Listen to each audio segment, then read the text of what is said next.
Welcome to Sravani's media. రాజ్యాంగ సవరణ bill వీగిపోవడం వల్ల ఎవరికి నష్టం? ముగ్గురు దిగ్గజాల ఏకపక్ష నిర్ణయంపై ఆసక్తికర చర్చకు తెరతీసింది. మహిళా రిజర్వేషన్ మాటున డీలిమిటేషన్, కేంద్రపాలిత రాష్ట్రాలు, జనగణన వంటి 3 బిల్లులతో 5 రాష్ట్రాల ఎన్నికల నేపథ్యంలో దెబ్బతీయాలని ఎత్తువేశారు. ప్రధాని మోదీకి మద్దతు ఇచ్చిన టీడీపీ కూటమి, వైసీపీ నేతలు భంగపడ్డారు. ఏపీలో ఎవరికి వారు బలం పెంచుకోవాలనే ఆశల రెక్కలు తెగాయి. రాజ్యాంగ సవరణతో మహిళా రిజర్వేషన్ పేరుతో డీలిమిటేషన్కు ముడిపెట్టిన ఎన్డీఏ ప్రభుత్వం భంగపడింది. దీనికి దక్షిణాది రాష్ట్రాలతో విభేదించి ఏపీ కీలక నేతలు కేంద్రానికి జైకొట్టి ఏకాకి అయిన ఐక్యతను చాటుకున్నారు. మహిళల సానుభూతి దక్కుతుందా అనేది చర్చకు దారితీసింది. ఎవరి రాజకీయ లెక్కలు, ప్రయోజనాలు వారికి ఉన్నా ఆ బిల్లు వీగిపోవడం వల్ల ఎవరికి నష్టం? కేడర్కు ఎలాంటి సందేశం ఇస్తారనేది ఆసక్తికరంగా మారింది.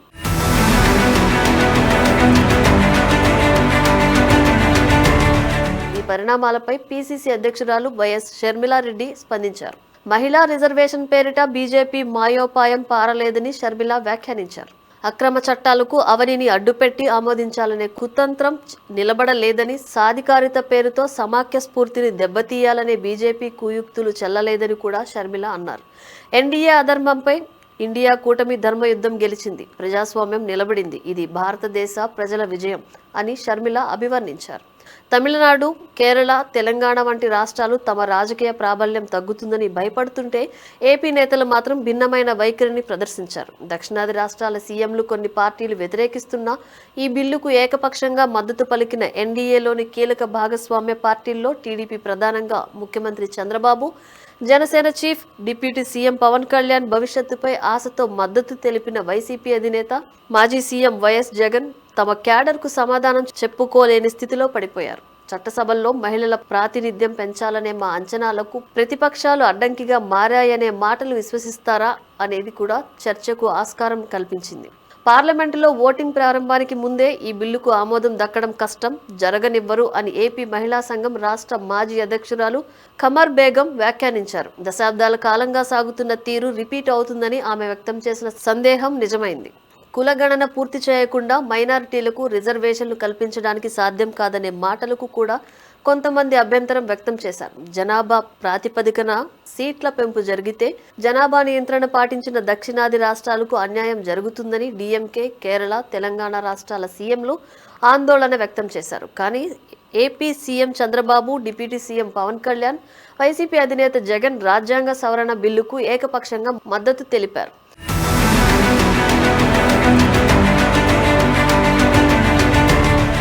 దక్షిణాదిలో మిగతా పార్టీల పరిస్థితి వేరు. 131వ రాజ్యాంగ సవరణ బిల్లుకు ఏపీ నేతలు మద్దతు తెలపడం వెనుక భవిష్యత్తు రాజకీయ పరిస్థితిని ఊహించుకున్నట్లు కనిపించింది. దీనికోసం టీడీపీ కూటమి, వైసీపీ నేతల మధ్య పచ్చగడ్డి వేస్తే బగ్గుమంటుంది. డీలిమిటేషన్ విషయంలో చంద్రబాబు, పవన్ కళ్యాణ్, జగన్ ఒకే తాటిపైకి రావడం వెనుక బలమైన రాజకీయ కారణాలు ఉన్నాయనేది రాజకీయ పరిశీలకుల అంచనా. రాజ్యాంగ సవరణ బిల్లుపై 3 రోజుల పార్లమెంటు సమావేశాలు జరిగాయి. 2 రోజుల్లో దాదాపు 19 గంటల పాటు సాగిన చర్చ తరువాత ఓటింగ్ జరిగింది. రాజ్యాంగ సవరణ బిల్లుపై 489 మంది ఎంపీలు ఎలక్ట్రానిక్ ఓటింగ్లో పాల్గొన్నారు. 278 మంది అనుకూలంగా, 214 మంది వ్యతిరేకంగా ఓటు వేశారు.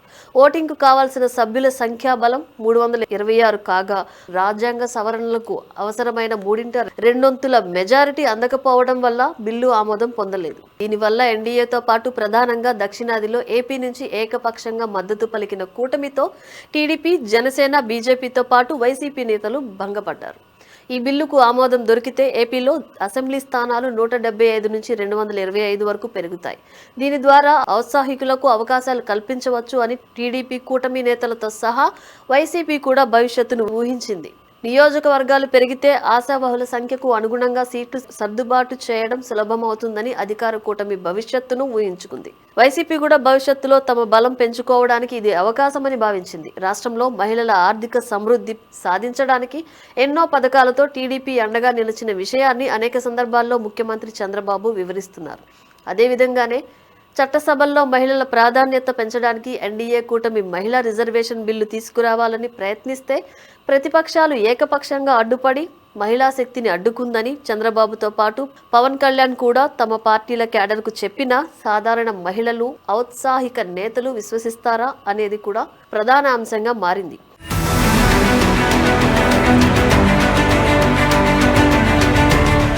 రాష్ట్రాభివృద్ధి భవిష్యత్తును దృష్టిలో ఉంచుకుని సాగుదాం. బిల్లు వీగిన విభజన చట్టం ప్రకారం ఏపీకి రావాల్సిన 225 అసెంబ్లీ స్థానాల కోసం కేంద్రంపై ఒత్తిడి తెచ్చేందుకు ప్రయత్నిస్తాం. నామినేటెడ్ పోస్టులతో బుజ్జగించడం వల్ల క్యాడర్ స్థైర్యం పెరుగుతుందా అనేది కూడా ఆసక్తికరంగా మారింది. డీలిమిటేషన్ బిల్లు నిలిచిపోతే మహిళా కోటా బిల్లు నిలిచిపోతుందా అనే చర్చ నడుస్తున్న తరుణంలో మహిళల హక్కుల కోసం తాము నిలబడ్డామని పవన్ గట్టిగా వినిపించడానికి యత్నిస్తారని ఆ పార్టీ నేత ఒకరు వ్యాఖ్యానించారు. పార్లమెంటులో బిల్లు ఆమోదం లభించి ఉంటే వైసీపీ తీరు ఓ రకంగా ఉండేది. దేశ ప్రయోజనాలు, మహిళల కోసం అండగా నిలవడానికి మడం తిప్పలేదు అని చెప్పుకున్నారు. ప్రస్తుతం బిల్లు వీగిపోయింది. వైసీపీ దీనిని రాజకీయ ప్రయోజనాల కోసం వాడుకునే అవకాశం ఉందని రాజకీయ పరిశీలకులు అంచనా వేస్తున్నారు. కూటమి ప్రభుత్వం కేంద్రంలో ఉండి కూడా సాధించలేకపోయిందని, అధికార పక్షంపై దాడికి దిగే అవకాశం కూడా లేకపోలేదు.